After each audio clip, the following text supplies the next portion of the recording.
Then I'm going to move to my D minor 7. But obviously, we only have one bar to swing our chord scale with the track. So I can't go up and down. I'm just going to go up. Chord scales are annoying. I get it. I was constantly asking myself, why do I need to practice this? What's the point? Well, hopefully in the last episode I just released, in this episode, I'm going to show you the why it is so important to learn your chord scales, because I promise you, your improvisation will never sound like you want it to sound without learning chord scales. So it has to be done. My name is Brendan Lowe, creator and founder of Jazz Piano School. Don't forget to go to jazzpianoschool.com to check out all the amazing free education there available. And if you are looking to take some next steps on your journey, there's a membership courses and even live teaching programs available as well. And if I look a little shaggy right now, it's because I'm in the thick of things and I'm getting married next week. So I'm planning out the perfect shave for my wedding on June 28th. But that's neither here nor there. With that being said, let's dive right into this episode. Here we go. All right, so the very first thing I'm going to show you is the 3 most important chord scales that you need to know in order to accomplish this exercise. When you go through the tunes and practice what we're about to go through, you may not know some of the chord scales. That's completely okay. But here are the most important chord scales that you really should know. The first one is the major scale. The major scale. Anytime you see a major 7 chord, you can play your major scale. So if there's a C major 7 chord here, for example, I'm going to play my C major scale. But what I'm going to do is I'm going to swing the scale up to the 7th. So I'm going to go.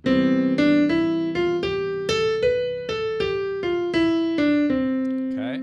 So that's called the Ionian scale, essentially. Anytime there's a major 7 chord, we're going to swing the major scale up to the 7th, possibly back down, possibly just up an octave.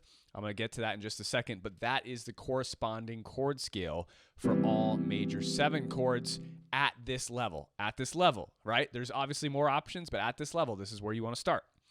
Now, from here, we're going to change one note in the scale to start to play over our dominant 7th chords. So if you see a C7 chord, instead of playing the major scale, right, what we're going to do is flat the 7.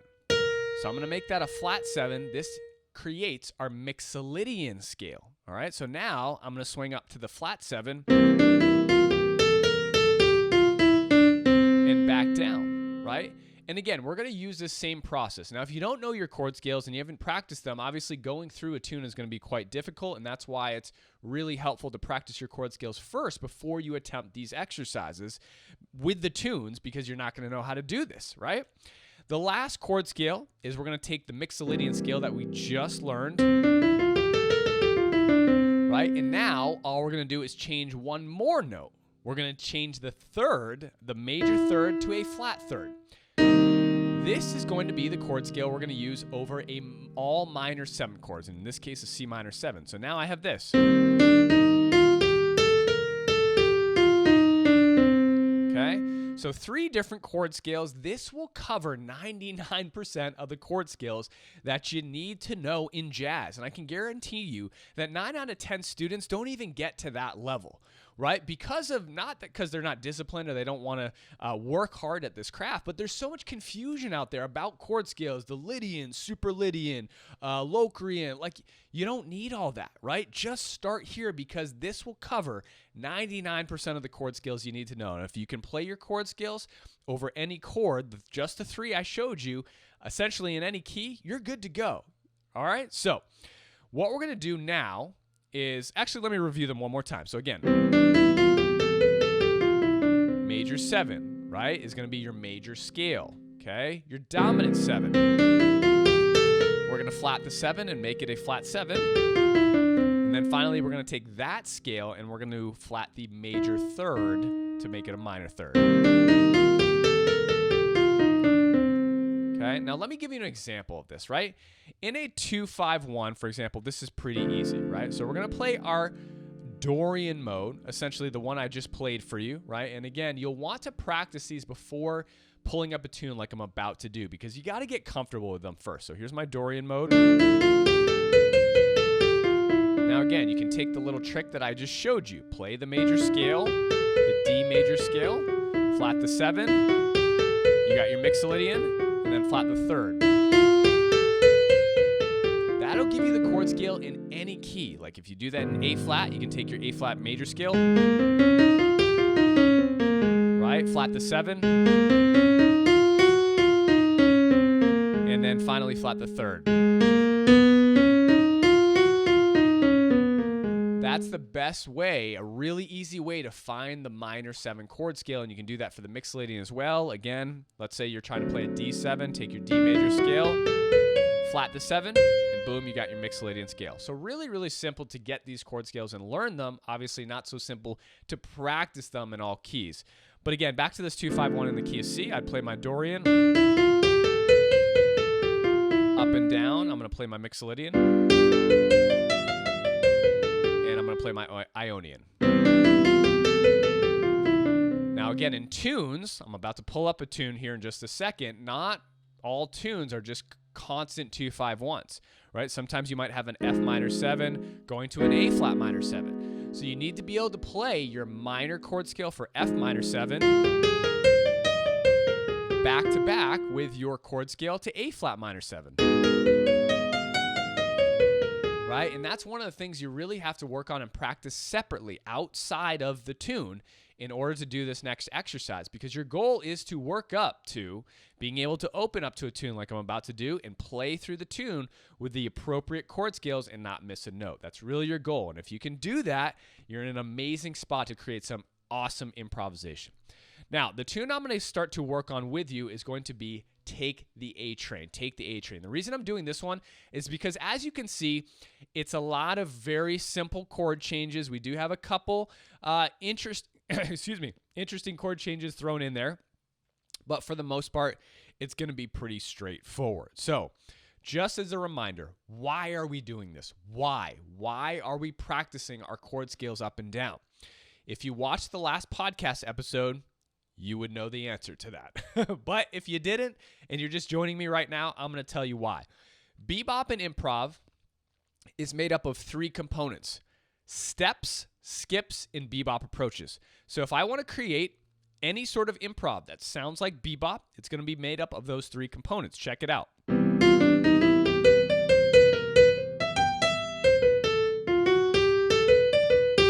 Right, wasn't the best example, but again, what I'm doing is creating bebop approaches with steps and skips. So maybe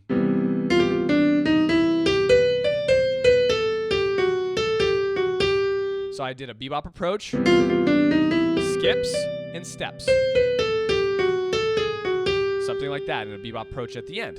Now, obviously, if we don't know our chord scales, we can't run up and down the chord. So if we can't run up and down the chord, then all we're going to be able to play is skips and bebop approaches. We'll have no steps in there. We'll have no scalar motion, and that creates fluidity. So my solo would sound like this.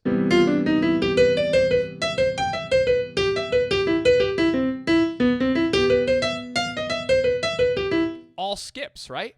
Now, clearly, there's an imbalance there. We need some steps. We need some scalar motion to go, right? And I just ran down the scale there. Now, I know you can't see a lot of the lines I'm playing. It's not really about that. It's just about listening to the, if you were just listening to what I was doing, you would clearly be able to hear the sound of the bebop. And that's even more important than you even watching my hands or like watching what I was doing right there. But that's the purpose of including and playing your chord scales, because a lot of times we need to run up the scale or we need to run down the scale. If we don't know our chord scales, we're not going to be able to do that. Thus, our solo is only going to be skips, and that sounds very jagged and not good, okay? So what I'm going to do here is I'm going to go through the chart right now and just talk to you about these certain chords. When you do this as a beginner, you don't need all these fancy chords. So you don't need the D7 sharp 11. You can treat that as just a regular Mixolydian chord. You don't need the C6. Just treat your 6 chords as major 6 chords, all right? It's essentially the same thing. And anytime you see extensions like the G7 flat 9, just treat that as a normal G7. You're not there yet. That's okay. Most students aren't, but they try to jump ahead and learn these cool chord scales, and they can't even do the basics, right? So what we're going to do here is on the bars that have 2 bars, I'm going to swing my chord scale up and down with the track to the 7th. So I'm going to go. that just occupied about 1.5 measures. Now for the D7, I'm going to do the same thing. I'm going to swing my chord scale up and down for 2 measures. 1 and 2 and 3 and 4 and 1 and 2 and 3, 4. Then I'm going to move to my D minor 7, but obviously we only have 1 bar to swing our chord scale with the track, so I can't go up and down. I'm just going to go up. 1 and 2 and 3 and 4. Then I'm going to switch to my G7. 1 and 2 and 3 and 4. And then to my C major 7. I'm treating this as a C major 7, not a 6 scale, because we're not there yet. Now, on the chord scales, on the chords that have 2 chords per measure, I'm just going to do this. 1 and 2 and 3 and 4 and. So I'm going to go 1 and 2 and 3 and 4 and then I'm going to jump to my next chord scale. Right? So again, what I'm doing is playing 4 notes of one scale, 1 and 2 and then I'm playing 4 notes of the next chord scale, 3 and 4 and. Right? In the beginning 4 notes, okay? So we're going to go through the entire tune right now on the F major 7. I'm going to swing the chord scale up and down twice, right? And I'm going to go through the entire tune like that. Let's start at a really slow tempo. Let's start at, again, my tempo scale is 60, 90. 60 will be a little bit too slow. Let's start at 90. And we're just going to go through this one time. You can watch along with me the first time and then repeat with me and practice with me the second time. Okay, here we go.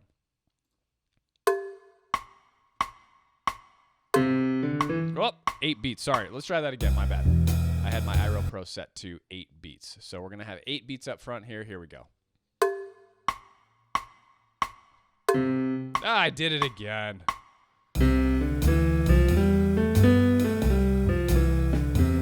D7. D minor. G7. C.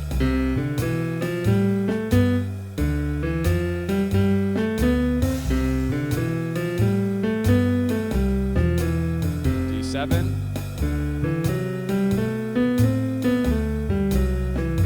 D minor.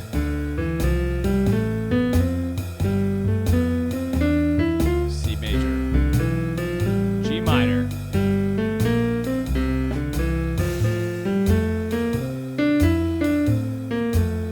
One more time.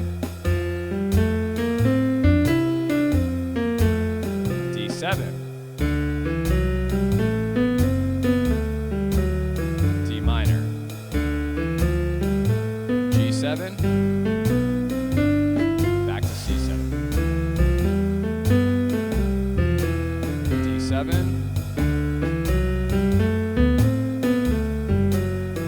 D minor.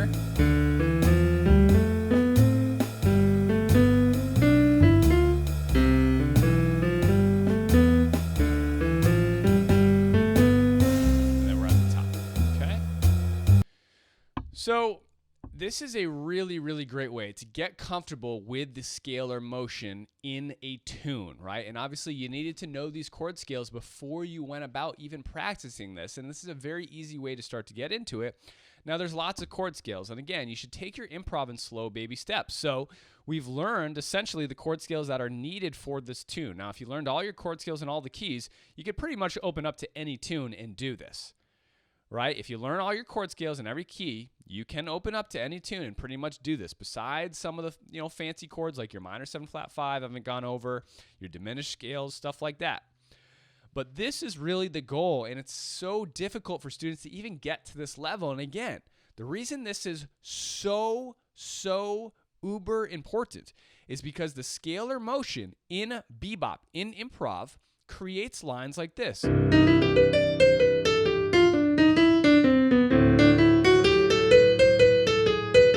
Right? So what did I do here? That was all scalar motion. That was all steps utilizing the chord scale that I know how to play.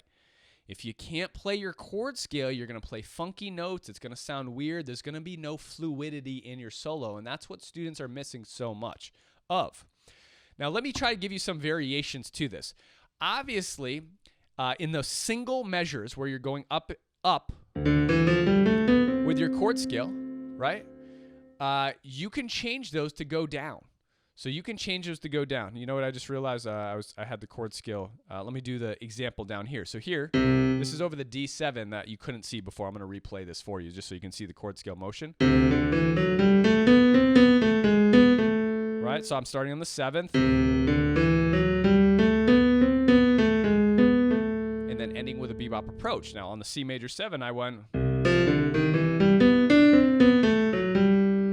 So again, I'm coming down the chord scale here and then into a bebop approach, right? So we need that chord scale motion. But there's variations here. So once you practice the way I just practiced, you can start to change the direction of your chord scale. So instead of going up from the root, you can come down from the 7th. You can come down from the 7th of the G7. And then you can come down from the 4th of the D minor. The 4th of the G7, right? So 1 and 2, excuse me, 1 and 2 and 1 and 2 and then you're back to your regular chord scale. So you can start to mess around with this in a lot of different ways. You don't have to start on the root every time. I highly encourage you to start your chord scales on the 3rd. So instead of starting on the root to the 7th, I would go 3rd to the 9th. And then I would do the same thing for the D7. Why do we do this? We need to have our hand prepared to improvise and solo in any spot of the piano. If we just practicing from root to 7, or 7 to root, 7 to root, that's the only way we're going to be able to play. We need to create as much variation and contrast in our improv as possible when we're practicing. That way, when it does come time for spontaneity, our hand is ready to go if we want to create a line on the 3rd. If we want to create a line going from the 9 down to the 3rd, maybe. Right? Or from the 5th down to the 7th. We need our hand to be prepared to move up and down on any chord tone in any direction, in any way. So you really want to create as much variation in direction, movement, things like that as you possibly can think of. I don't have really a system for this. I would systematically take all your ups, all your downs, maybe up, down, and go through that as many ways as possible, okay? So this is a really, really great exercise. I know we just did it through once. Let's bump up the tempo. We'll do it again. Actually, that's probably good for most of you out there. Let's go through this one more time so you can practice with me, okay? And we're going to do the exact same thing I started with and see how you do. All right, here we go. 8 beats up front. I did it twice before. That was funny. Here we go. 1, 2, 3, 4. Here's our D7 Mixolydian. D minor Dorian. G Mixolydian. C Ionian. D Dorian. G Mixolydian. Okay, I'll stop talking now.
And again, switch up the things from, if you can do that, fantastic. You could bump up the tempo, try to do it at 120 if you want, right? Again, 60, 90, 120, 150, 180.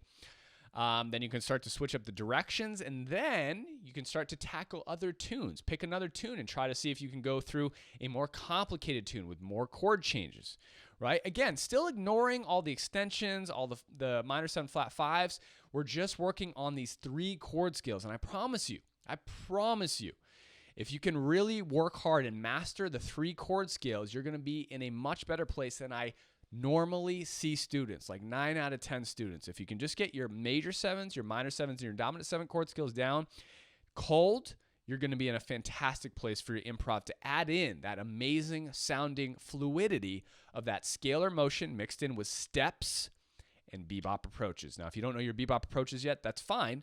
Just start with your steps and your skips. That's the first 2 out of 3 components you want to learn, and then add on your bebop approaches after that. Okay? Hope you guys enjoyed that, and I'll talk to you later. Well, if you enjoyed that video lesson, definitely go ahead and subscribe to the Jazz Piano School YouTube channel, because we release a new lesson video just like the one you saw every single week. And we have other content educational series called Tips, Tricks, and Transcriptions that we release every single week as well. And don't forget to go to jazzpianoschool.com to check out all of the other amazing free education available there. And if you're looking to take some next steps on your jazz piano journey, we do have a membership available, many courses, and even live teaching programs that allow you to work with myself and my staff of Jazz Piano School educators. My name is Brendan Lowe, creator and founder of Jazz Piano School. Thank you so much for watching, and happy practicing.